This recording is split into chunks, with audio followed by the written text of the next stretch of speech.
అలాగే విశేషం సున్నీలు షియాలు రెండు రకాలు ముస్లిమ్స్లో ఇస్లాంలో. ఇప్పుడు షియాలు ఇరాన్కు సంబంధించినటువంటి మతాధిపతి చాలా క్లియర్గా ఏం చెప్తున్నారంటే ట్రంప్ బ్లడ్ చూడాల్సిందే, రక్తం కారాల్సిందే ట్రంప్కి అని చెప్పి ఆదేశాలు జారీ చేశారు ఇరాన్లో ఉండేటువంటి సైన్యానికి. ఖమేనీని చంపిన తర్వాత అమెరికా మీద బాగా శత్రుభావం పెరిగింది ఇరాన్లో ఉండేటువంటి ప్రజలకు కూడా. అప్పటి వరకు ప్రజలు అమెరికా మాట విని కొంతమంది తిరగబడ్డారు ప్రభుత్వం మీద. కానీ ఇప్పుడు పరిస్థితి తారుమారైంది. అక్కడ ఇరాన్ ప్రజలు కానీ ఇరాన్ సైన్యం కానీ అమెరికా మీద ఇప్పుడు కసిగా ఉంది. ఎక్కడ దొరికితే అక్కడ బాంబులు వేసి కంప్లీట్గా నాశనం చేయాలనేటువంటి ఆలోచనతో ఉన్నారు. ఇజ్రాయెల్ అమెరికా సంయుక్తంగా అక్కడ బాంబులు కురిపిస్తుంది. B-12 బాంబర్స్ను కూడా ప్రయోగిస్తుంది. ఎందుకనంటే 1-2 రోజుల్లో ఇరాన్ ఆక్రమణ చేసుకోవచ్చు, ఇరాన్ మన మాట ఉంటుందని ఎక్స్పెక్ట్ చేసింది అమెరికా. కానీ నిండా మునిగితే కానీ చల్లేదంటారు. అలాగే ఇప్పుడు ఇరాన్ మీద దాడి చేసినటువంటి 2 రోజుల్లోనే ఇరాన్ బలం ఏదో తెలిసిపోయింది. ఖమేనీని చంపేశాము, ఖమేనీ కుటుంబాన్ని చంపేశామని చెప్పి సంబరపడుతున్నటువంటి అమెరికాకు ఇరాన్ని వెనిజులా మాదిరిగా స్వాధీనం చేసుకోవడం అంత ఈజీ కాదు అని చెప్పి అర్థమైపోయింది. పైగా వాళ్ళు వాడేటువంటి 16 లక్షల డ్రోన్ కోసం 33 కోట్ల మిజైల్ను వాడాల్సి వస్తుంది అమెరికా. దాంతో కొన్ని వేల లక్షల మిజైల్ డ్రోన్స్ని ప్రయోగిస్తుంటే ఇరాన్ వాటిని అడ్డుకునేందుకు కొన్ని కోట్ల రూపాయల విలువైనటువంటి మిజైల్స్ని వాడుతుంది. దాంతో అడుగంటిపోయినాయి ఆయుధాలన్నీ కూడా. ఇప్పుడు అణ్వస్త్ర దాడికి సిద్ధమవుతుంది అమెరికా అనేటువంటి సంకేతాలను ఇస్తుంది. ఇన్ని ఇచ్చినప్పటికీ కూడా ఖమేనీ చనిపోకముందే ఇరాన్ సైన్యానికి క్షేత్రస్థాయి వరకు సంకేతాలు ఇచ్చారు. సాధారణంగా ప్రభుత్వ అధినేతలు ఇచ్చేటువంటి ఆదేశాల ప్రకారం సైన్యం నడుస్తూ ఉంటుంది. కానీ ఖమేనీ రివర్స్లో దాని మొత్తాన్ని కూడా ఆపరేట్ చేశారు, దాని మొత్తాన్ని కూడా సిస్టమ్ చేశారు అని తెలుస్తుంది. ఎందుకంటే ఎక్కడికక్కడ కమాండర్స్ ఉంటారు. ఆ కమాండర్సే అక్కడ ఉన్నటువంటి పరిస్థితుల దృష్ట్యా చర్యలు తీసేసుకోవచ్చు అనేటువంటి ఒక స్వేచ్ఛను ముందే ఖమేనీ ఇచ్చారట. అందుకే ఇప్పుడు అమెరికాని ఎక్కడికక్కడ అమెరికా ఆయుధాలను కానీ అమెరికా సైన్యాన్ని కానీ కూల్చుకుంటూ వస్తూ ఉన్నారు. కొన్ని వేల మంది అమెరికా సైన్యాన్ని కూడా ఇప్పుడు మట్టుబెట్టింది ఇరాన్.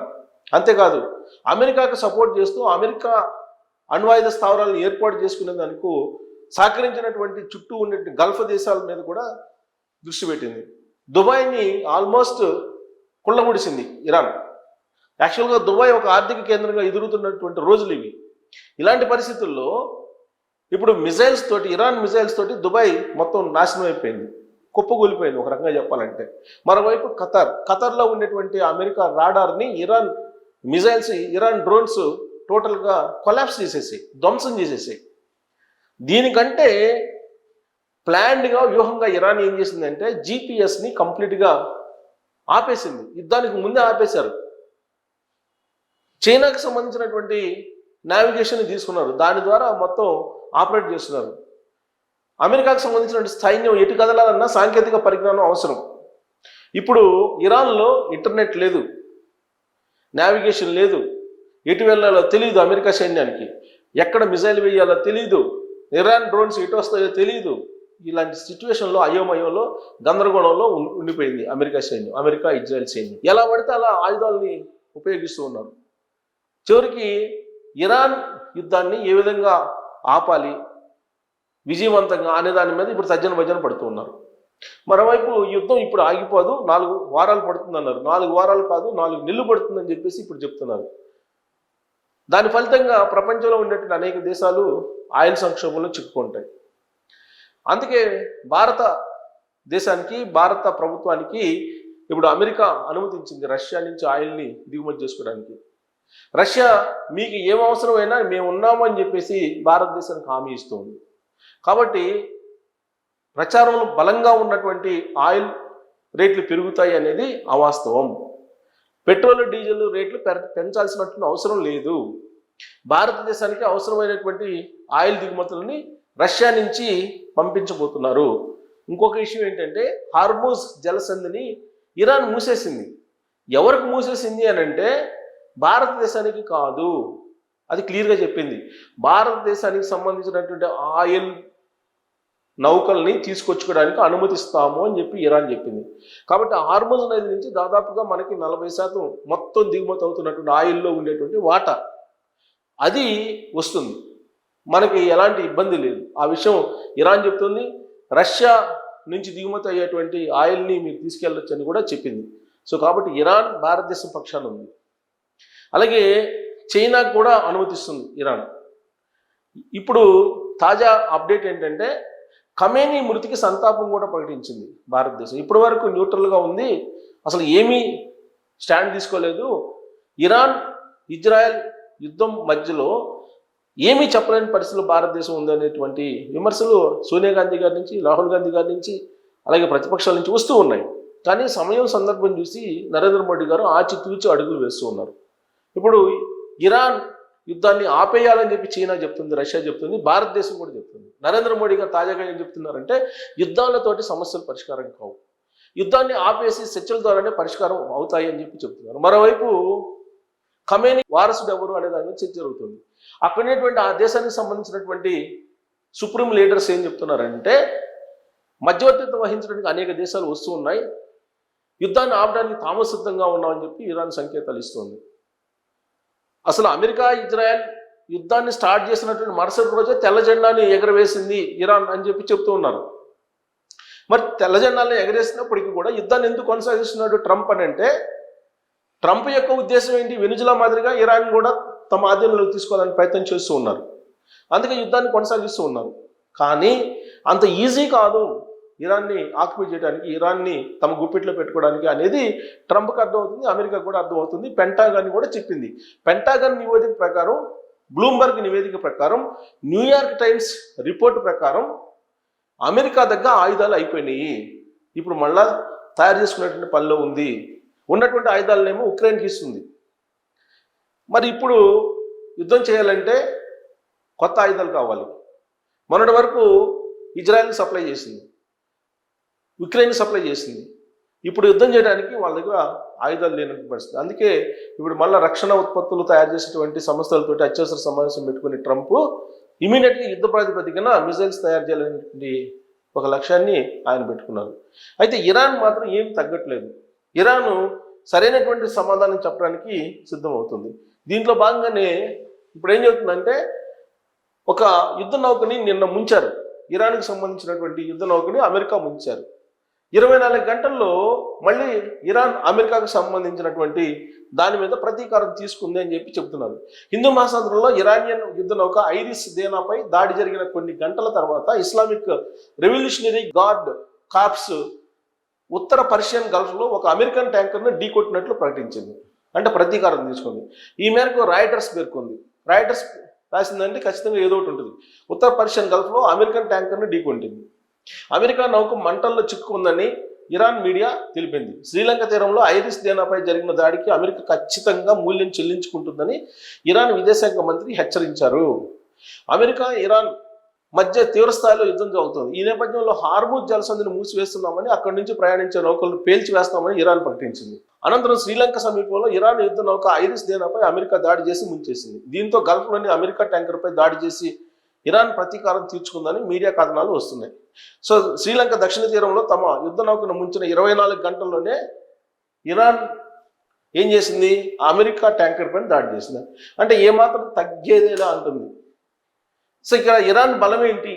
ఇరాన్ బలం ఏంటి? ప్రభుత్వం కంటే పవర్ఫుల్ సుప్రీం లీడర్ అనేది. సుప్రీం లీడర్ ఈయన తయారు చేసినటువంటి మొత్తం అంతర్గత మొత్తం విభాగం కానీ, మొత్తం బాసిజం, మిలీషియా, అణచివేతలు కానీ, విదేశీ కుర్దిష్ ఫోర్స్ కానీ, హిజ్బుల్లా, హమాస్ ఇవన్నీ కానీ, సో ఆర్థిక సామ్రాజ్యం ఎలా ఏర్పాటు చేశారు, ఇవన్నీ కూడా ఈ మ్యాప్ ద్వారా అర్థమవుతుంది. ఏంటి అసలు ఇదంటే, ప్రభుత్వం కంటే పవర్ఫుల్ సుప్రీం లీడర్కే జవాబుదారీ. ఆర్మీ, నేవీ, ఎయిర్ ఫోర్సులతో సొంత వ్యవస్థ. ఆర్మీ, నేవీ, ఎయిర్ ఫోర్సులు సొంత వ్యవస్థను ఏర్పాటు చేశారు. ఖమేనీ మరణం తర్వాత కూడా ఇరాన్ లొంగకపోవడానికి కారణం అదే. ఎందుకంటే స్వచ్ఛందంగా వాళ్ళు ఫైట్ చేసేలాగా తయారు చేశారు. ప్రపంచంలో ఏ దేశానికైనా ఒకటే సైన్యం ఉంటుంది, కానీ ఇరాన్లో మాత్రం పరిస్థితి భిన్నం. అక్కడ సాధారణ సైన్యానికి సమాంతరంగా అంతకంటే ఎక్కువ అధికారాలతో నడిచే మరో వ్యవస్థ ఉంది. అంటే సైన్యానికి సమాంతరంగా మరొక వ్యవస్థని ఏర్పాటు చేశాడు ఖమేనీ. ఇది ఇరాన్లో మాత్రమే ఉంది అని చెప్పి వస్తుంది. అందుకే అమెరికాకి అంత ఈజీ కావట్లేదని చెప్పి. అదే Islamic Revolutionary Guards Corps, IRGC అంటారు. ఇరాన్ రాజకీయ, సైనిక మరియు ఆర్థిక రంగాలను శాసించే ఈ ఉక్కు పిడికిల గురించి ఆసక్తికరమైన అంశాలు ఏంటంటే, ఇది పుట్టుక వెనక ఏంటి, అసలు ఎందుకు పుట్టింది ఇది అనేది. 1979లో ఇరాన్ ఇస్లామిక్ విప్లవం తర్వాత అప్పటి సుప్రీం లీడర్ ఖమైనీ ఈ దళాన్ని స్థాపించారు. నాటి పాత రాజు పట్ల విధేయత చూపే సాధారణ సైన్యంపై నమ్మకం లేక కేవలం ఇస్లామిక్ వ్యవస్థను మరియు సుప్రీం లీడర్ను రక్షించేందుకు ఈ ప్రత్యేక విభాగం పుండు పోసుకుంది. ప్రభుత్వానికి అందని అధికారం. IRGC ప్రత్యేకత ఏంటంటే, ఇది దేశ అధ్యక్షుడికి కానీ, ప్రధానికి కానీ లేదా పార్లమెంటుకి కానీ జవాబుదారీ కాదు. ఇది నేరుగా సుప్రీం లీడర్ అదుపులో ఉంటుంది. ఎవరైతే సుప్రీం లీడర్ ఉంటారో ఇరాన్కి, వాళ్ళ అధీనంలో ఉంటుంది. దేశ విదేశాంగ విధానం నుండి అణు కార్యక్రమాల వరకు ప్రతి విషయంలో కూడా IRGC మాటే వేదం. ఈ IRGC తోటే ఇప్పుడు అమెరికాకి దడపుడుతుంది. సొంతంగా ఆర్మీ, నేవీ, ఎయిర్ ఫోర్స్ విభాగాలు. IRGCకి సొంతంగా ఆర్మీ, నేవీ, ఎయిర్ ఫోర్స్ విభాగాలు ఉన్నాయి. వీటితో పాటు 2 కీలక ఉపభాగాలు ప్రపంచాన్ని గడగలు నడుస్తున్నాయి. కుస్సీ ఫోర్స్, మాసిజ్ మిలిషియా, ఈ 2 ఫోర్సులు ఇప్పుడు ఉన్నాయి. ఏంటి కుస్సీ ఫోర్స్ అంటే, ఇది IRGC యొక్క విదేశాంగ విభాగం. లెబనాన్, సిరియా, ఇరాక్, యమన్ వంటి దేశాల్లోని హిజ్బుల్లా, హమాస్ వంటి సంస్థలకు వ్యూహాత్మక మద్దతు ఇస్తుంది. ఇది మాసిజ్ మిలిషియా అంటే ఏంటంటే, ఇది అంతర్గత నిఘా విభాగం. దేశంలో తలెత్తే నిరసనలను అణిచివేసేందుకు, విప్లవ వ్యతిరేక కార్యకలాపాలను అడ్డుకోవడానికి దీన్ని ఉపయోగిస్తారు. ఇక సైన్యం మాత్రమే కాదు, ఒక భారీ ఆర్థిక వ్యవస్థ. ఏంటంటే IRGC కేవలం తుపాకులతోనే కాదు, నోట్ల కట్టలతోనూ దేశాన్ని శాసిస్తుంది. ఇరాన్పై అంతర్జాతీయ ఆంక్షలు ఉన్నప్పటికీ దేశంలోని ప్రధాన రంగాలు వీరి గుప్పిట్లోనే ఉన్నాయి. చమురు మరియు గ్యాస్ ప్రాజెక్టులు, భారీ నిర్మాణ రంగాలు, టెలికమ్యూనికేషన్స్ మరియు బ్యాంకింగ్ వ్యవస్థను నియంత్రిస్తుంది. వేల కోట్ల డాలర్ల టర్నోవర్ కలిగిన ఈ వ్యాపారాల ద్వారా వచ్చే ఆదాయాన్ని తమ సైనిక అవసరాలకు మరియు మిత్ర దేశాల మద్దతుకు వాడుకుంటారు. ప్రస్తుతం సవాల్ ఏంటంటే, ఖమేనీ మరణించిన, ఇతర నాయకులు మారిన, ఇరాన్ వెనక్కి తగ్గకపోవడానికి IRGC ఇచ్చే భరోసా కారణం. ఇజ్రాయెల్, అమెరికాతో పెరుగుతున్న యుద్ధం, కీలక కమాండర్ల మరణం వంటివి IRGCకి పెద్ద పరీక్ష అయినప్పటికీ ఇరాన్ ప్రాముఖ్యానికి ఇప్పటికీ వెన్నెముకగానే నిలుస్తుంది. ఇరాన్ మనుగడలో IRGC పాత్ర కేవలం సైనిక పరమైనది మాత్రమే కాదు, అది ఆ దేశపు మతపరమైన ఆశయాలకు ఒక రక్షణ కవచం అని చెప్పి విశ్లేషకులు చెప్తున్నారు. సో IRGC అనేది ఇప్పుడు ఇరాన్ మతాధిపతి చెప్పిన విధంగా ఇప్పుడు IRGC యాక్ట్ చేస్తుంది. ఏంటి IRGC అంటే, ఇరాన్ సైన్యానికి సమాంతరంగా యాక్ట్ చేసేటువంటి సంస్థ. దీన్ని ఛేదించడం అనేది అమెరికాకు పెద్ద సవాల్గా మారింది. అందుకే ఇరాన్ని వెనుజులా మాదిరిగా చేజిక్కించుకోలేకపోతుంది అమెరికా. మరి అమెరికా పలాయనం చెత్తగిస్తుందా, నిలబడుతుందా అనేది మనం చూడాలి. Thank you.